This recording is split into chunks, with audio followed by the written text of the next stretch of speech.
मिलना हुंदा सी। अंकल ने सब तो पहला मेरे तो इक्को ही सवाल पूछना, होर बेटा हुण किहड़ी किताब पढ़ रही है। जदों भी असीं मिलना अंकल बड़े ही प्यार नाल मैनूं इंस्पायर करते, गाइड करते, हल्लाशेरी करते। अंकल नूं मिल के मैनूं इंज लगन लग जांदा सी कि मैं जिंदगी विच कुछ भी कर सकदी हाँ, कुछ भी बन सकदी हाँ। अज मैं बड़े यकीन नाल कह सकदी हाँ कि किताबां नूं भी मिलन तो पहला मेरे पापा ते मेरे जन्म तक मेरे जीवन की संजीवनी बनी। मेरा बचपन बहुत खुशनुमा सी। हालांकि मैं 1.25 साल की उम्र में ही पोलियोग्रस्त हो गई सी, पर मेरे माँ बाप ने कभी भी मैनूं किसी चीज़ की कमी महसूस नहीं होने दी। दिल्ली तो मेरे वास्ते स्पैशल कैलिपर बनवाए गए तो मैं आम बच्चों वांगू ही बड़ा ही सोहना बचपन गुजारे। लेकिन टीनेज विच जदों मैं कदम रखा तो मैं थोड़ी हीन भावना तो ग्रस्त हो गई। मैनूं ये लगन लग पिया कि जो भी मेरे वाल देख रहा है वो तरस भरी निगाहां नाल ही देख रहा है। अंकल ने साहित्य संजीवनी विच एरिस्टोटल दे काव्य साहित्य पोइटिक्स का जिक्र किया है। उस विच एरिस्टोटल ने कहा है कि इंसान दो भावनावां तो बहुत डरता है, एक डर की भावना तो एक तरस की भावना। वो इनसिक्योरिटी तो मौत तो डरदा ही है, पर सब तो वड्डा डर उन्होंने ये हुंदा है कि कोई मेरे यह जे हालात ना हो जाए कि लोग मेरे उत्ते तरस करन। तरस तो बहुत ज़्यादा डरदा है। तो इस भावना ने मैंने बहुत बुरी तरह जकड़ लिया तो मैं लोगों को बिल्कुल मिलना जुलना छड्डता। मैं अपने घर नूं, अपने कमरे नूं ही अपना बिल्कुल एक दुनिया उत्थे सीमित कर ली तो मैं उत्थे रहन लग पई।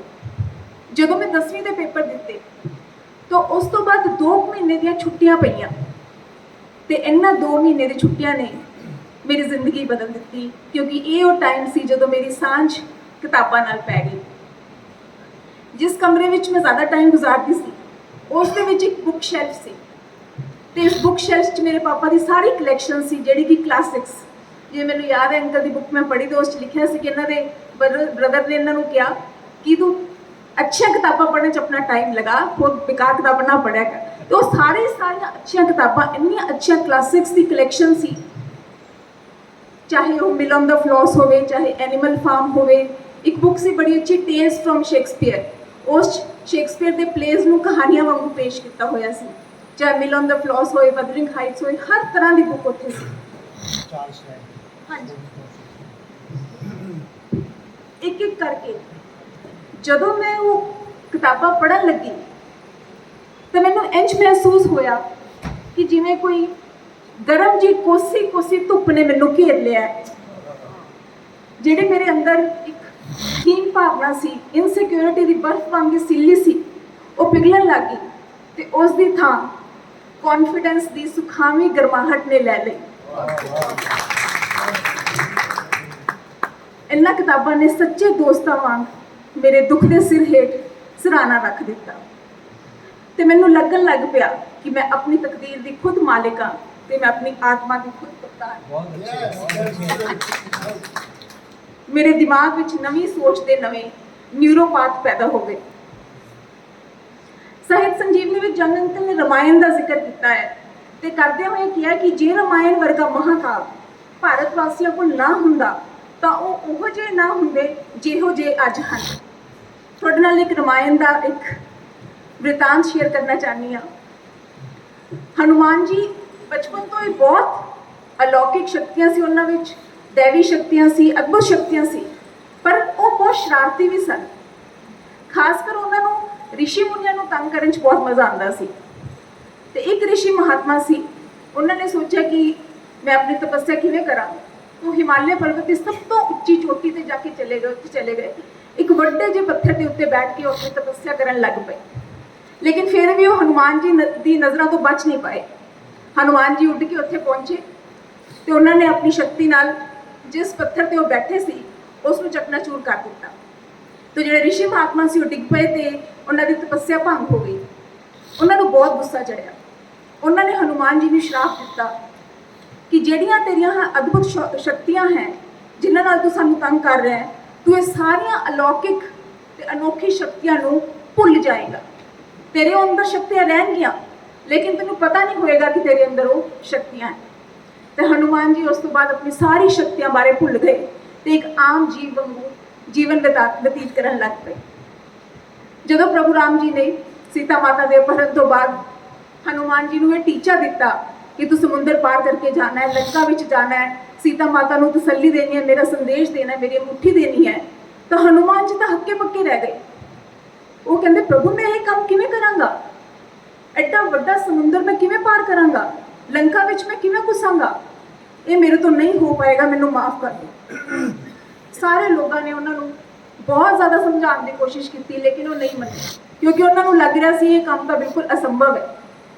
ਫਿਰ ਪ੍ਰਭੂ ਰਾਮ ਨੇ ਉਹਨਾਂ ਨੂੰ ਉਹਨਾਂ ਦੀਆਂ ਭੁੱਲੀਆਂ ਹੋਈਆਂ ਸ਼ਕਤੀਆਂ ਯਾਦ ਦਿਵਾਈਆਂ, ਉਹਨਾਂ ਨੂੰ ਯਾਦ ਦਿਲਾਇਆ ਕਿ ਤੁਹਾਡੇ ਅੰਦਰ ਇੰਨੀ ਅਲੌਕਿਕ ਇੰਨੀ ਅਦਭੁਤ ਸ਼ਕਤੀ ਹੈ ਕਿ ਸਮੁੰਦਰ, ਰਾਖਸ਼ਸ, ਨਦੀ, ਨਾਲੇ ਤੁਹਾਡੀ ਸ਼ਕਤੀਆਂ ਅੱਗੇ ਕੁਝ ਵੀ ਨਹੀਂ। ਤੇ ਉਸ ਤੋਂ ਬਾਅਦ ਹਨੂਮਾਨ ਜੀ ਨੂੰ ਆਪਣੀਆਂ ਸਾਰੀਆਂ ਸ਼ਕਤੀਆਂ ਯਾਦ ਆ ਗਈਆਂ ਤੇ ਉਹਨਾਂ ਨੇ ਨਾ ਸਿਰਫ ਸਮੁੰਦਰ ਪਾਰ ਕੀਤਾ, ਸੀਤਾ ਮਾਤਾ ਨੂੰ ਪ੍ਰਭੂ ਰਾਮ ਦਾ ਸੰਦੇਸ਼ ਦਿੱਤਾ, ਪਰ ਲੰਕਾ ਨੂੰ ਵੀ ਅੱਗ ਲਗਾ ਕੇ ਪੂਰਾ ਖਾਕ ਕਰ ਦਿੱਤਾ। ਤੇ ਮੈਂ ਅੱਜ ਗਰਵ ਨਾਲ ਕਹਿ ਸਕਦੀ ਹਾਂ ਕਿ ਹਨੂਮਾਨ ਜੀ ਦੀ ਜ਼ਿੰਦਗੀ 'ਚ ਜਿਹੜੀ ਭੂਮਿਕਾ ਪ੍ਰਭੂ ਰਾਮ ਨੇ ਨਿਭਾਈ, ਕਿਤਾਬਾਂ ਨੇ ਮੇਰੀ ਜ਼ਿੰਦਗੀ ਵਿੱਚ ਉਹੀ ਭੂਮਿਕਾ ਨਿਭਾਈ।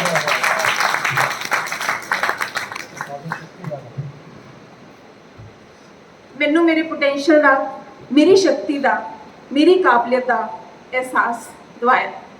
ਜਦੋਂ ਦਾ ਮੈਂ ਕਿਤਾਬਾਂ ਨੇ ਮੇਰਾ ਹੱਥ ਫੜਿਆ, ਮੈਂ ਪਿੱਛੇ ਮੁੜ ਕੇ ਕਦੇ ਨਹੀਂ ਵੇਖਿਆ। 12ਵੀਂ ਬਠਿੰਡਾ ਤੋਂ ਕੰਪਲੀਟ ਕਰਨ ਤੋਂ ਬਾਅਦ ਮੈਂ ਮਨ ਬਣਾਇਆ ਕਿ ਮੈਂ ਆਪਣੀ ਗ੍ਰੈਜੂਏਸ਼ਨ MCM DAV ਕਾਲਜ ਕਰਨਾ ਚਾਹੁੰਦੀ ਹਾਂ ਤੇ ਮੇਰੀ ਹਰ ਇੱਛਾ ਵਾਂਗ ਮੇਰੇ ਮਾਂ-ਬਾਪ ਨੇ ਮੇਰੀ ਇਹ ਇੱਛਾ ਵੀ ਉਹਦਾ ਸਨਮਾਨ ਕੀਤਾ ਤੇ ਅਸੀਂ MCM DAV ਕਾਲਜ ਵਿੱਚ ਅਪਲਾਈ ਕਰ ਦਿੱਤਾ। ਮੈਰਿਟ ਵਿੱਚ ਤਾਂ ਮੇਰਾ ਪਹਿਲਾ ਨੰਬਰ ਸੀ, ਪਰ ਉੱਥੋਂ ਦੀ ਪ੍ਰਿੰਸੀਪਲ ਡਾਕਟਰ ਸਨੇਹ ਮਹਾਜਨ ਨੇ ਮੈਨੂੰ ਤੇ ਮੇਰੇ ਪੇਰੈਂਟਸ ਨੂੰ ਆਪਣੇ ਆਫਿਸ ਵਿੱਚ ਬੁਲਾਇਆ ਤੇ ਮੇਰੇ ਪਾਪਾ ਨੂੰ ਕਹਿਣ ਲੱਗੀ, ਤੁਸੀਂ ਆਪਣੀ ਬੇਟੀ ਨੂੰ ਇੱਥੇ ਹੌਸਟਲ ਵਿੱਚ ਕਿਉਂ ਛੱਡਣਾ ਚਾਹੁੰਦੇ ਹੋ, ਤੁਸੀਂ ਆਪਣੀ ਰਿਸਪੌਂਸਿਬਿਲਿਟੀ ਤੋਂ ਕਿਉਂ ਭੱਜਣਾ ਚਾਹੁੰਦੇ ਹੋ, ਅਸੀਂ ਤੁਹਾਡੀ ਬੇਟੀ ਦੀ ਲਾਇਬਿਲਿਟੀ ਨਹੀਂ ਲੈ ਸਕਦੇ।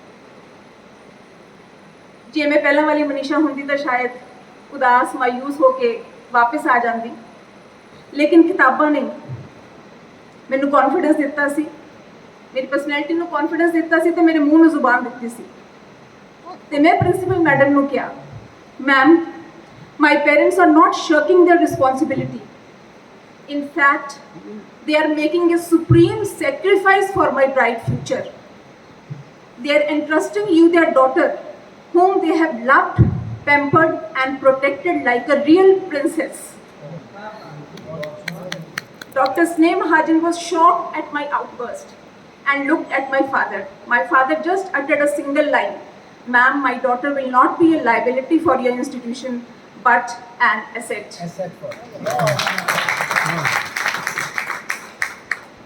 ਮੈਨੂੰ MCM DAV ਕਾਲਜ ਵਿੱਚ ਐਡਮਿਸ਼ਨ ਮਿਲ ਗਈ ਤੇ ਜਦੋਂ ਫਸਟ ਟਰਮ ਦੇ ਐਗਜ਼ਾਮ ਦਾ ਰਿਜ਼ਲਟ ਆਇਆ ਤਾਂ ਮੈਂ ਹਰ ਸਬਜੈਕਟ ਵਿੱਚ ਤਾਂ ਟੌਪ ਕੀਤਾ ਹੀ ਸੀ, ਪੂਰੀ BA ਫਸਟ ਈਅਰ ਵਿੱਚ ਟੌਪ ਕੀਤਾ ਸੀ, ਨਾਲ ਹੀ ਕਲਾਸ ਰਿਪਰੈਜ਼ੈਂਟੇਟਿਵ ਦਾ ਇਲੈਕਸ਼ਨ ਜਿੱਤਿਆ ਸੀ, ਡਿਬੇਟ, ਪੋਇਟਰੀ, ਹਰ ਚੀਜ਼ 'ਚ ਫਸਟ ਪ੍ਰਾਈਜ਼ ਸੀ।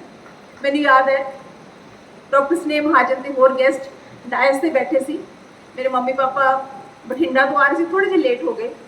ਜਦੋਂ ਹੀ ਉਹ ਹਾਲ ਵਿੱਚ ਘੁਸੇ ਤਾਂ ਡਾਕਟਰ ਸਨੇਹ ਮਹਾਜਨ ਡਾਇਸ ਤੋਂ ਉੱਤਰ ਕੇ ਨੀਚੇ ਆਏ ਤੇ ਉਹਨਾਂ ਨੇ ਹੱਥ ਜੋੜ ਕੇ ਮੇਰੇ ਪਾਪਾ ਨੂੰ ਕਿਹਾ, mister Bansal, you were right, your daughter is indeed an asset for my institute.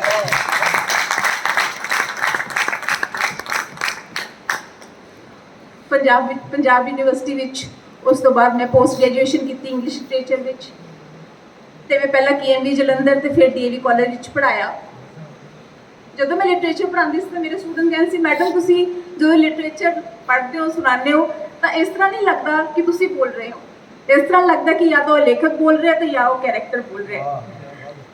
ਮੈਂ ਹਮੇਸ਼ਾ ਆਪਣੇ ਸਟੂਡੈਂਟਸ ਨੂੰ ਇਹ ਸਿਖਾਇਆ ਕਿ ਲਿਟਰੇਚਰ ਨੂੰ ਸਿਰਫ ਪੜ੍ਹੋ ਨਾ, ਉਸ ਨੂੰ ਜੀਓ, ਹਰ ਕੈਰੈਕਟਰ ਦੀਆਂ ਖੁਸ਼ੀਆਂ, ਦੁੱਖ, ਤਕਲੀਫਾਂ ਨੂੰ ਆਪਣੇ ਅੰਦਰ ਸੰਮਿਲਿਤ ਕਰੋ, ਤੁਹਾਡਾ ਕੈਥਾਰਸਿਸ ਹੋਵੇਗਾ, ਤੁਸੀਂ ਆਪਣੇ ਅੰਦਰ ਇੱਕ ਨਈ ਊਰਜਾ ਨੂੰ ਫੀਲ ਕਰੋਗੇ, ਊਰਜਾ ਦੇ ਸੰਚਾਰ ਨੂੰ ਫੀਲ ਕਰੋਗੇ। UPSC ਦਾ ਸਿਵਲ ਸਰਵਿਸਿਜ਼ ਐਗਜ਼ਾਮ ਕਲੀਅਰ ਕਰਕੇ ਜਦੋਂ ਮੈਂ ਟ੍ਰੇਨਿੰਗ ਲਈ ਲਾਲ ਬਹਾਦੁਰ ਸ਼ਾਸਤਰੀ ਅਕੈਡਮੀ ਮਸੂਰੀ ਪਹੁੰਚੀ ਤਾਂ ਮੈਂ ਤੇ ਮੇਰੇ ਪੇਰੈਂਟਸ हक्के बक्के रह गए क्योंकि उत्थों का टैरेन इन्ना डिफिकल्ट सी। कोई क्लास नीचे लग रही है, कोई ऊपर लग रही है, रास्ते एडे मुश्किल, ना फड़न वास्ते कोई रेलिंग, ऊपर खब्बड़ रास्ते। तो मेरी मदर तो जिमें मावां होंदियां ने बड़े परेशान हो गए, कहते तू छड्ड दे सर्विस, लेक्चरशिप बहुत अच्छी है, तू साडे नाल घर चल। पर मैं हिम्मत नहीं छड्डी, मैं उन्होंने वापस भेजा तो मैं उस माहौल विच एडजस्ट करन विच जुट गई। उत्थे मैं अकैडमी विच एक प्रोजेक्ट पेश किया, how to make the academy accessible to the physically challenged. How to make the academy accessible to the physically challenged. उस विच मैं पूरे डायग्राम्स, फोटोग्राफ्स राही दिखाया कि हर रास्ते विच, हर सीढ़ी पे, हर लैक्चर हॉल विच किहड़ियां मॉडिफिकेशंस की जरूरत है। अकैडमी ने भी बड़े खुले दिल नाल मेरे प्रोजेक्ट नूं एक्सैप्ट किया, स्वीकार किया ते नसैसरी जिहड़ी लोड़ींदियां मॉडिफिकेशन सी वो भी कीतियां। अकैडमी विच बहुत सारे मेरे बैचमेट्स नूं मेरी कंपनी मेरे रूम विच आके गल्लां मारना बड़ा पसंद सी। वो कहते इत्थे हर कोई बंदा कोई साथ लभ रहा है, कोई कंपनी लभ रहा है, लेकिन मनीषा अपनी किताबां नाल खुश रहती है। ते मेरे कमरे विच ते मेरे ख्यालों विच ते मेरे रूह विच जिहड़े मेरे किताबां दे कैरेक्टर सी वो विचरदे रहिंदे सी ते मेरी पर्सनैलिटी नूं इन्ना खुशनुमा बनाता कि हर कोई मेरी कंपनी विच सुकून महसूस करता सी। इस तो बाद जिंदगी चलती रही, ब्याह होया, बच्चे होए तो मैं पूरी तरह अपनी प्रोफैशनल ते पर्सनल लाइफ विच डुब गई। मेरे वड्डे बेटे नूं भी किताबां पढ़न का बहुत शौक है। पर उस तो बाद 2021 वेले यही जिहा टाइम आया कि मेरे हसबैंड मिस्टर सुरेश चंद्र बादल जो ITS ऑफिसर हैं तो BSNL विच GM लगे हुए हैं, उन्होंने कोविड के वो शिकार हो गए। उन्होंने कंडीशन इन्नी सीरीयस हो गई कि उन्होंने जी ऑक्सीजन लैवल 20 तक पहुँच गया तो डॉक्टर ने भी जवाब दे दिता। तो ऑक्सीजन लैवल घट होने करके उन्होंने हैलूसीनेशंस होने लग गए, बहुत परेशान हो गए। तो उन्होंने कहा कि हर वेले मेरे को कोई फैमिली मैंबर होना चाहिए ताकि मैं टाइम कट सकता। तो मैं तो मेरे वड्डे बेटे ने असीं 12-12 घंटे की शिफ्ट लगा ली। तो इस मुश्किल टाइम विच भी किताबां ही साडे काम आईयां। जदों असीं बैठे हुंदे सी उन्हां कोल ते उन्हां दी सेवा कीती, उन्हां नूं खाना खिलाता, उस तो बाद चाहे मैं बैठदी सी चाहे मेरा बेटा, असीं अपनी किताब विच डुब जांदे सी ते नाल ही कुछ पढ़ के मैं अपने हसबैंड नूं भी सुणांदी सी, मेरा बेटा भी सुणांदा सी।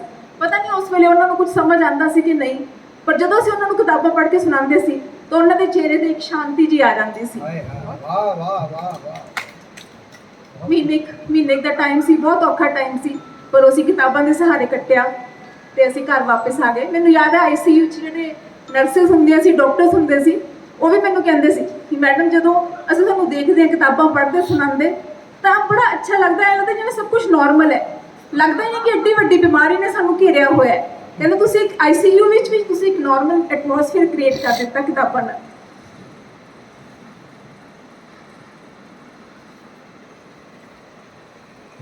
बहुत कुछ सीखा मैं साहित्य तो, पर साहित्य संजीवनी पढ़ के मैं 2 गल्लां दा दृढ़ निश्चय किया।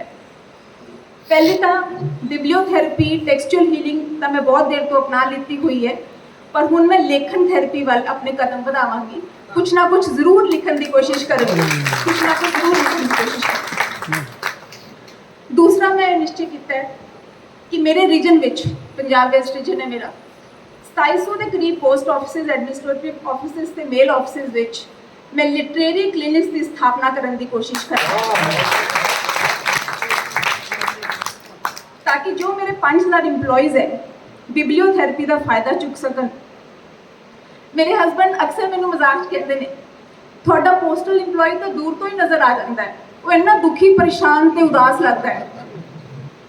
पता नहीं ये ज़्यादा कस्टमर डीलिंग का असर है या फाइनैशियल ट्रांजैक्शंस की वधेरी रिस्पॉन्सिबिलिटी करके है, पर पोस्टल इंप्लॉयज़ बहुत मानसिक तनाव का शिकार हो जाते हैं। जां मैं अंकल नूं भी रिक्वेस्ट करांगी कि वो मेरी हेल्प करन तां जो मैं अपने हर पोस्ट ऑफिस विच कुछ चुनिंदियां पुस्तकां मुहैया करवा सकां जो मेरे इंप्लॉइज़ दियां मानसिक परेशानियां वास्ते मलम का काम करन,